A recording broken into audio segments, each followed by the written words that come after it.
Hello students, last video में हमने consumer equilibrium के लिए जो प्री रिक्विजिट कंडीशंस होती हैं कि जिसके बेस पर हम कंज्यूमर इक्विलिब्रियम करते हैं वो होती है यूटिलिटी। और यूटिलिटी के बारे में हमने लास्ट वीडियो में पढ़ा था। आज हम करेंगे कंज्यूमर इक्विलिब्रियम, लेकिन उससे पहले एक छोटा सा टॉपिक है law of diminishing marginal utility. Marginal utility हमने पढ़ा है, मार्जिनल कहीं भी आ जाए एडिशन ऑफ वन, तो मार्जिनल यूटिलिटी एडिशनल जो यूटिलिटी होगी एडिशनल यूनिट कंज्यूम करके जो यूटिलिटी मिलेगी। और law of diminishing marginal utility की जो एमयू है वो डिमिनिश करता है, डिक्रीज होता जाता है, उसको law of diminishing marginal utility बोलते हैं। तो डेफिनेशन क्या होगी? As more and more units of a commodity are consumed, MU derived from each successive units goes on falling। कि जैसे हम इंक्रीज करते जाते हैं यूनिट्स को किसी कमोडिटी की, तो सक्सेसिव यूनिट से जो हमें एडिशनल यूटिलिटी मिलेगी वो यूटिलिटी कम होती जाएगी। इसको बोलते हैं law of diminishing marginal utility या DMU, लॉ ऑफ DMU। जो हमने पहले किया था वही चीज है TUMU। यूनिट कंज्यूम कर रहा कोई कंज्यूमर 7, वही TU है। जो लास्ट वीडियो में हमने की थी वही टेबल वही लिया मैंने, जो TUMU का रिलेशन था। अब इसमें जो MU है, हमने अकेली MU दिखानी है, law of diminishing marginal utility. तो MU है 10 से स्टार्ट होके और माइनस चली जाती है, तो ये हमारी MU है, ये 0 होकर माइनस चली जाती है। एक्स एक्सिस पर एप्पल लिए हैं और वाई एक्सिस पर जो एप्पल की यूनिट कंज्यूम करके जो हम मार्जिनल यूटिलिटी गेन कर रहे हैं फ्रॉम ईच सक्सेसिव यूनिट वो ली हुई है। तो जैसे जैसे हम एडिशनल यूनिट कंज्यूम करते हैं तो हमारी मार्जिनल यूटिलिटी कम होती जाती है, 10 से लेकर 2, 1, 0, -2 कम होती जाती है। इसको बोलते हैं law of diminishing marginal utility, law of DMU। Assumptions हमने डिमांड में भी की थी कि ये एक लॉ बता दिया, ये लॉ हर जगह एप्लीकेबल नहीं होगा, कई कंडीशंस होंगी स्पेसिफिक, वो कंडीशन अगर फुलफिल होती हैं तो ही ये लॉ अप्लाई करेगा। तो वो कौन सी कंडीशन है? सबसे पहला है कंज्यूमर इज रैशनल। रैशनल क्या होता है कि उसको पता है किस कमोडिटी से सेटिस्फेक्शन हमें मिलेगी, क्या चीज कंज्यूम करनी चाहिए, कौन सी चीज कंज्यूम नहीं करनी चाहिए। रैशनल है, ये नहीं कि उसको कुछ पता ही नहीं। सेकंड है स्टैंडर्ड यूनिट ऑफ कमोडिटी। जो कंज्यूमर कमोडिटी यूज कर रहा है वो स्टैंडर्ड यूनिट की हैं। अगर एक एग्जांपल लेते हैं कि अगर हम शुगर कंज्यूम करेंगे, जैसे एडिशनल यूनिट है, इनकी एडिशनल यूनिट से सेटिस्फेक्शन कम होती जाती है, लेकिन मैं कहता हूं कि मेरी जो यूटिलिटी कम नहीं होती, क्या करता हूं कि मैं शुगर लेकर एक दाना उठा रहा हूं, मैं कह रहा हूं मैं तो शुगर कंज्यूम कर रहा हूं, एडिशनल यूनिट कंज्यूम कर रहा हूं, लेकिन मेरी जो यूटिलिटी है वो कम नहीं हो रही। तो इसमें क्या लिखा हुआ है कि जो यूनिट्स हैं वो स्टैंडर्ड यूनिट होनी चाहिए। ये नहीं कि छोटे, या जैसे हम चपाती लेते हैं, छोटा सा पीस उठाया, छोटा सा तोड़ा और मैं तो चपाती खा रहा हूं, मेरी यूनिट सेटिस्फेक्शन तो कम नहीं हो रही। तो जो भी चीज हम कंज्यूम कर रहे हैं, जो कमोडिटी हम कंज्यूम कर रहे हैं, उसकी यूनिट स्टैंडर्ड यूनिट होनी चाहिए कमोडिटी की। थर्ड है यूज इन कॉन्टिन्यूअस टाइम। ये नहीं है, एक चपाती का एग्जांपल ले रहे हैं, एक चपाती अभी खाई, एक 2 घंटे बाद खाई, एक शाम को खाई, एक सुबह खाई, एक दोपहर को खाई, और हम कहें कि नहीं जी हमारी यूटिलिटी तो इंक्रीज होती जा रही है, हर सक्सेसिव यूनिट से हमारी कम नहीं हो रही। तो कॉन्टिन्यूअस एक के बाद एक कंज्यूम करते रहेंगे तो ये लॉ एप्लीकेबल होगा। कंज्यूमर कैन मेजर यूटिलिटी, हमने क्या था कि इसमें जो ये MUTU है, ये क्या है? यूटिल्स की जो यूनिट है हमारी सेटिस्फैक्शन की या यूटिलिटी की वो यूटिल्स है। तो कंज्यूमर यूटिलिटी को मेजर कर सकता है, जैसे इसमें किया हुआ 10, 8, 5। ये नहीं कि कंज्यूमर को पता ही ना चले कि कितनी सेटिस्फैक्शन किस कमोडिटी से, किस यूनिट से मिल रही है। तो ये इसके अजम्पशंस हैं जो इनके साथ ही हमारा लॉ ऑफ डीएमयू एप्लीकेबल होता है। तो ये हर जगह एप्लीकेबल होगा। तो इसके लिए इसलिए से फंडामेंटल साइकोलॉजिकल लॉ भी बोला जाता है। कंज्यूमर इक्विलिब्रियम क्या है? Consumer is in equilibrium. कब होगा कंज्यूमर इक्विलिब्रियम में? When he spends his total income in सच ए वे।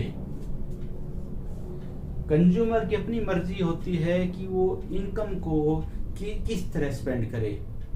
तो he spends his total income in such a way that he gets maximum satisfaction and he feels no urge to change. कोई भी commodity हम purchase करने जाते हैं, कभी हमने ये सोचा है कि ये तो हमारे किसी काम की नहीं, ठीक है जी ये 1000 रुपए में दे दो, ये हमारे किसी काम की नहीं, इसको 500 रुपए में दे दो, ये 5000 में दे दो। नहीं, हम उसी कमोडिटी या गुड को परचेज करते हैं जो हमारे लिए यूज की हो, वो चाहे 10 रुपए की चीज हो, चाहे 1000 की चीज हो। तो जब हम इनकम स्पेंड करते हैं अपनी, कोई भी कंज्यूमर, तो वो इस तरह करता है कि ही गेट मैक्सिमम सेटिस्फेक्शन। ऐसा कंज्यूमर जो ये कहता है कि इससे मेरे को कुछ सेटिस्फेक्शन नहीं मिलेगी और फिर भी उसको परचेज कर रहा है, तो उसको हम रैशनल कंज्यूमर नहीं बोलेंगे। तो ये रैशनल कंज्यूमर के लिए है, इरैशनल कंज्यूमर के लिए नहीं। तो जब उसकी सेटिस्फेक्शन मैक्सिमम होगी and he feels no urge to change. मेरे को 5 एप्पल मैक्सिमम सेटिस्फेक्शन दे रहे हैं, तो क्या मैं 6 या 4 यूनिट परचेज करूंगा या कंज्यूम करूंगा? नहीं, क्योंकि ये जब मुझे पता है इससे मुझे मैक्सिमम सेटिस्फेक्शन मिल रही है, तो मैं इसी पॉइंट पर स्टैटिक रहूंगा, यही चीज परचेज करूंगा, इतनी ही यूनिट परचेज करूंगा, कंज्यूम करूंगा। तो ये तो है डेफिनेशन। अब है कंज्यूमर इक्विलिब्रियम हम 2 मेथड से करेंगे। फर्स्ट है कार्डिनल अप्रोच। कार्डिनल का मतलब है यूनिट में, मेजरमेंट है इसकी 1, 2, 3। कार्डिनल का मतलब यूनिट्स में मेजरमेंट। और सेकंड है ऑर्डिनल। ऑर्डिनल का मीन्स कंपेयर।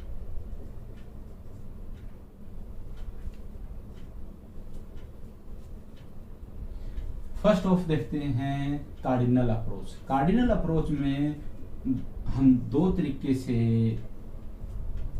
कंज्यूमर इक्विलिब्रियम करेंगे।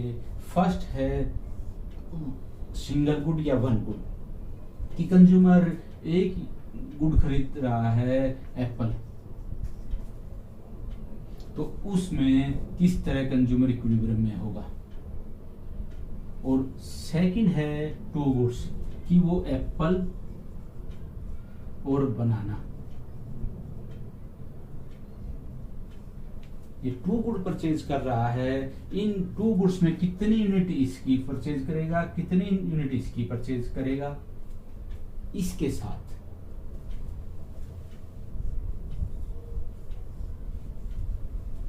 By using his total income, उसकी टोटल इनकम को वो खर्च करके, स्पेंड करके कितनी यूनिट परचेज करेगा। ये नहीं है कि हमने 10 रुपए में दोनों की यूनिट परचेज कर ली।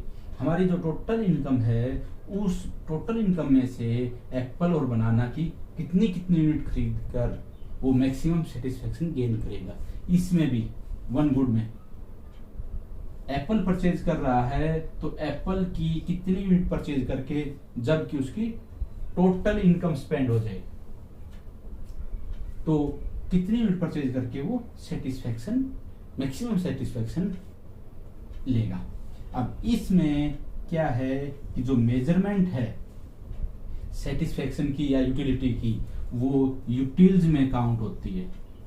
हमने जो 3 2 5 1 2 3 ये किया है, ये सेटिस्फैक्शन ये यूटिल्स में काउंट होती है। मार्शल ने क्या कहा था कि हम यूटिलिटी को मेजर कर सकते हैं, किस में, कोई तो यूनिट देनी होगी, पेन 1 2 3 केजी, लीटर, मिलीमीटर, कुछ भी है। तो मार्शल ने ये कहा कि जो यूटिलिटी मिलेगी उस यूटिलिटी को हम यूटिल्स में मेजर कर सकते हैं।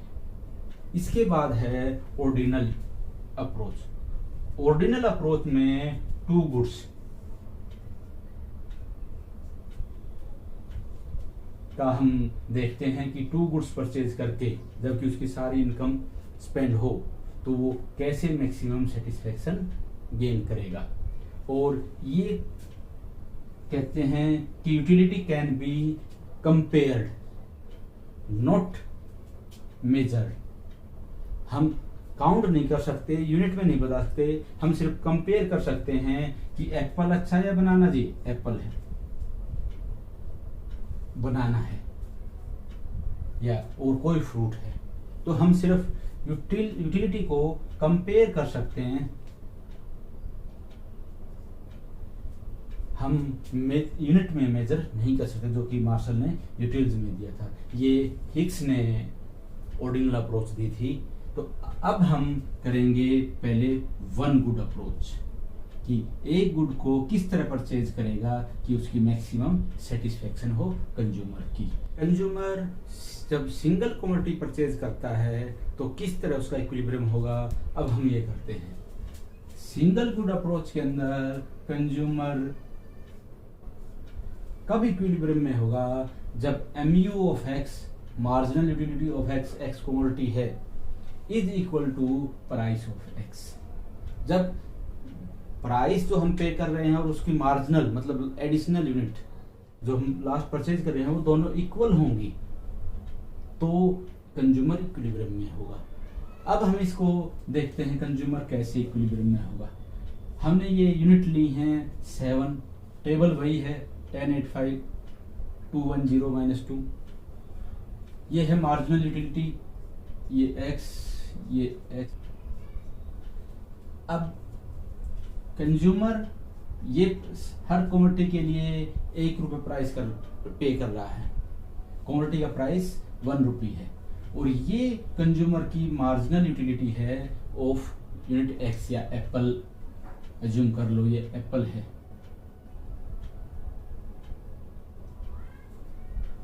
$10,85210 और पे कर रहा है ये। अब जो कंज्यूमर पे करता है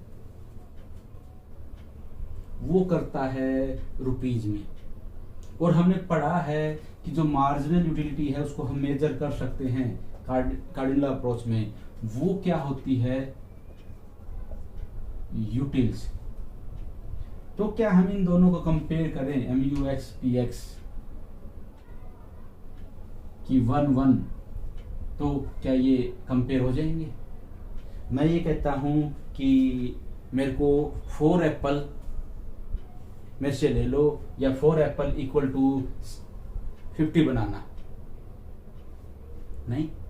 कंपेयर सिर्फ यही हो सकता है जो सेम यूनिट हो, लेकिन यहां यूनिट एक यूटिल्स है और एक रुपीज है, तो इन दोनों को हम कंपेयर नहीं कर सकते। तो कंपेयर तभी किया जा सकता है जब दोनों की सेम यूनिट हो। तो कंपेयर करने के लिए अगर ये MUX है मार्जिनल यूटिलिटी, इसको हम कन्वर्ट कर लें इन रुपीज, तो हम दोनों मार्जिनल यूटिलिटी और प्राइस दोनों सेम यूनिट हो जाएंगी जो कि रुपीज है। तो हम इसको इजीली कंपेयर कर सकते हैं कि कहाँ प्रॉफिट हो रहा है, गेन हो रहा है, कहाँ लॉस हो रहा है, कहाँ कंज्यूमर ज्यादा पे कर रहा है, कहाँ कम पे कर रहा है। तो सबसे पहले हम करते हैं कि इसकी जो यूटिलिटी है इसको हम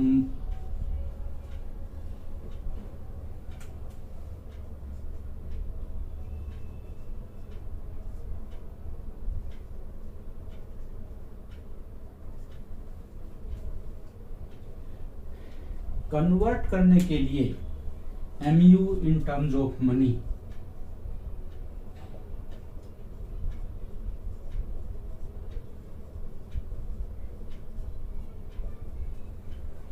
कैलकुलेट करने के लिए हम क्या करेंगे, MU ऑफ X जो ये दी हुई है divided by MU of money. MU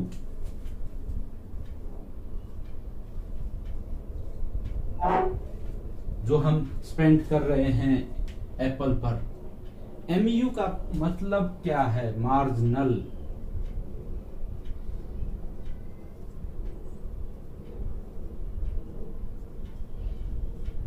addition of 1। तो MU ऑफ मनी कैसे फाइंड आउट होगी कि अगर 1 रुपया, एडिशन ऑफ 1 है इसलिए सिर्फ 1 रुपया, अगर सिंगल रुपी हम किसी अनदर आइटम पर, फ्रूटी ले लेते हैं जो कि हमने इसमें एप्पल लिया है, हम मैंगो या बनाना ले लेते हैं, सेम इस बनाना ही कर लेते। अगर हम 1 रुपया बनाना पर खर्च करते हैं, 1 रुपए से हम बनाना परचेज कर रहे हैं, उसको कंज्यूम कर रहे हैं, तो इससे जो सेटिस्फैक्शन मिलेगी, कितनी यूटिल्स मिलती है, ये यूटिल्स नहीं होगी, MU ऑफ मनी होगी। तो जितने यूनिट्स हमारी इससे मिलेंगी सेटिस्फैक्शन बनाना से 1 रुपया खर्च करके, उसको हम MU ऑफ मनी करेंगे। फॉर एग्जाम्पल हमने 1 रुपया बनाना पर खर्च किया और इससे हमें 2 यूनिट सेटिस्फैक्शन मिलती है। तो 2 यूनिट सेटिस्फैक्शन मिलती है, तो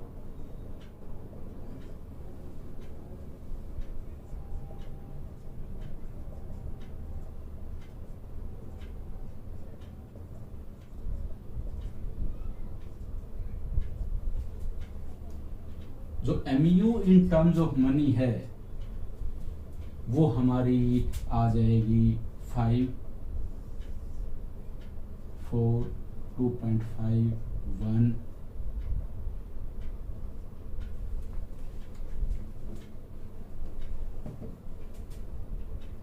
0.5, 0 और -1। अब जो यूटिलिटी है ये भी मनी में, और जो हम पे कर रहे हैं ये भी मनी में, दोनों को इजीली कंपेयर किया जा सकता है। ये आपने नोट कर लिया होगा, इसको मैं अभी इरेज कर देता हूं।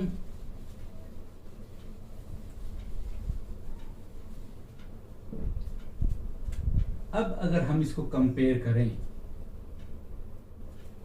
प्राइस है 1 रुपया और जो सेटिस्फैक्शन है MU ऑफ X PX,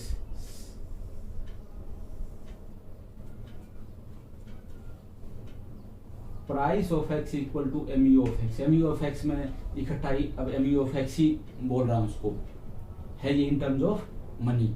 तो ये जब दोनों इक्वल होंगे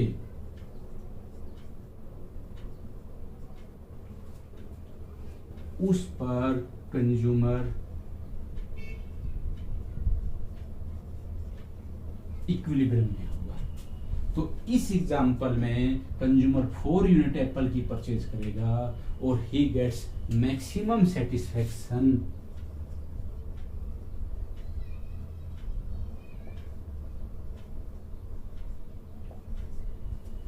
बाय कंज्यूमिंग 4 यूनिट्स।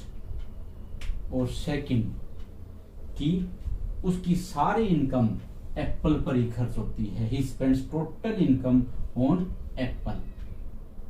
ये कंज्यूमर इक्विलिब्रियम है। क्या हमेशा कंज्यूमर इक्विलिब्रियम में रहेगा? Not possible.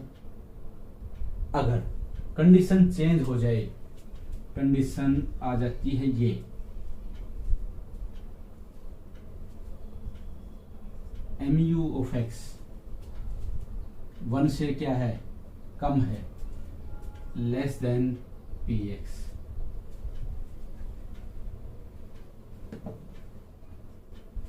और अगर ये कंडीशन आ जाए mu of x more than px, तो क्या होगा।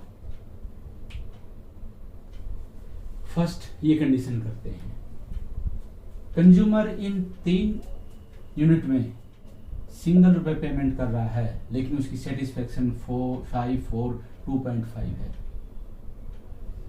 जब हम पेमेंट कम कर रहे हैं, पे कम कर रहे हैं और हमें सेटिस्फेक्शन ज्यादा मिल रही है, तो हम क्या करेंगे कि 1 यूनिट और परचेज करें, क्योंकि वो हमारे प्रॉफिट के लिए है, उससे हमें प्रॉफिट हो रहा है। हम क्या करेंगे, 1 यूनिट और परचेज करें। और जैसे ही हम एडिशनल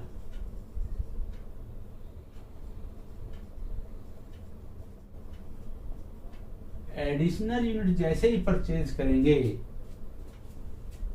हमने किया है DMU, law of diminishing marginal utility, वो एप्लीकेबल होगा। जैसे ही एडिशनल यूनिट कंज्यूम की, हमारी जो यूटिलिटी है वो कम होनी शुरू हो जाएगी, और कम होकर वो वापस px mu x equal to px इस सिचुएशन पर आ जाएगी, और कंज्यूमर फिर मैक्सिमम सेटिस्फेक्शन गेन करेगा और वो इक्विलिब्रियम में होगा।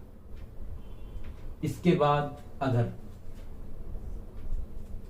mu x less than px, कि कंज्यूमर प्राइस तो ज्यादा पे कर रहा है और उसको सेटिस्फेक्शन कम मिल रही है, तो क्या कंज्यूमर इन नंबर्स को परचेज करे, इतनी यूनिट परचेज करेगा? नहीं।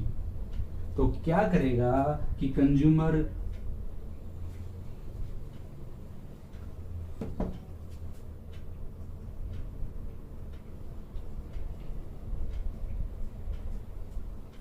जो कंजम्पशन है उस कंजम्पशन को डिक्रीज कर देगा। कि क्यों? क्योंकि इस कंडीशन में उसको लॉस हो रहा है।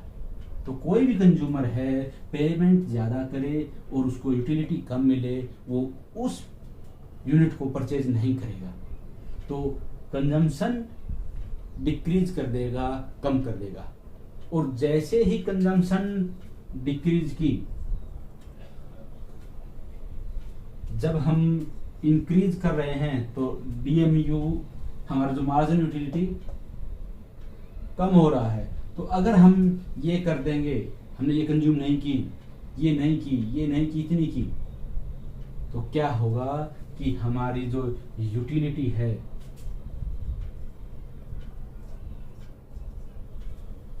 वो इंक्रीज होनी शुरू हो जाएगी और हमारी MUX equal to P of X ये हो जाएगा। अब इसको हम करते हैं डायग्राम से।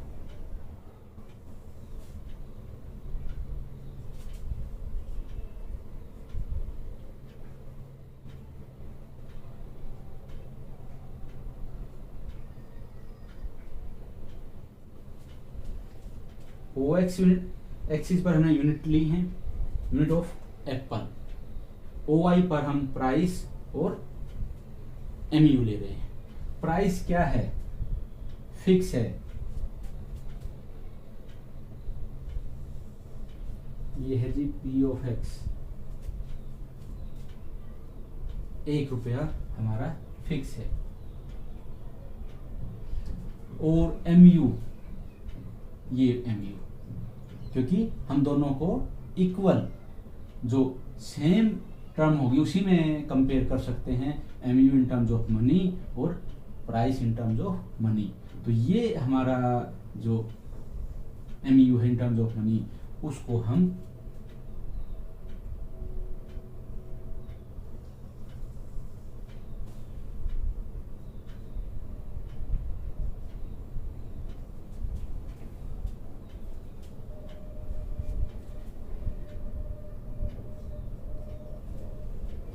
इस पॉइंट पर P ऑफ X और MU ऑफ X दोनों इन टर्म्स ऑफ मनी इक्वल हैं, तो ये पॉइंट हमारा इक्विलिब्रियम पॉइंट होगा फॉर द कंज्यूमर। तो वो कितनी यूनिट परचेज करेगा? 4 यूनिट। 4 यूनिट परचेज करके कंज्यूमर इक्विलिब्रियम, इससे ऊपर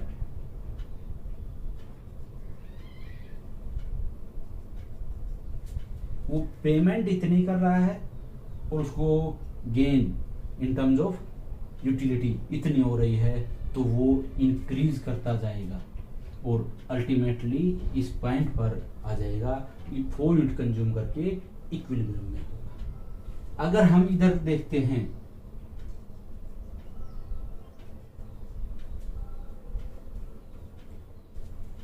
इस पॉइंट पर पेमेंट इतनी कर रहा है और उसको माइनस में सेटिस्फैक्शन मिल रही है, तो नहीं परचेज करेगा। और इस पॉइंट पर पेमेंट इतनी कर रहा है और उसको गेन ये हो रहा है यूटिलिटी, तो भी वो कंज्यूम नहीं करेगा, वापिस आएगा। तो ई जो पॉइंट है अल्टीमेटली उसके ऊपर कंज्यूमर दोबारा से आ जाएगा और he will be the consumer equilibrium in single good approach. जब कंज्यूमर सारी इनकम खर्च करके एक कमोडिटी को परचेज कर रहा है, तो वो ई पॉइंट पर कंज्यूमर इक्विलिब्रियम में होगा बाय परचेजिंग और कंज्यूमिंग 4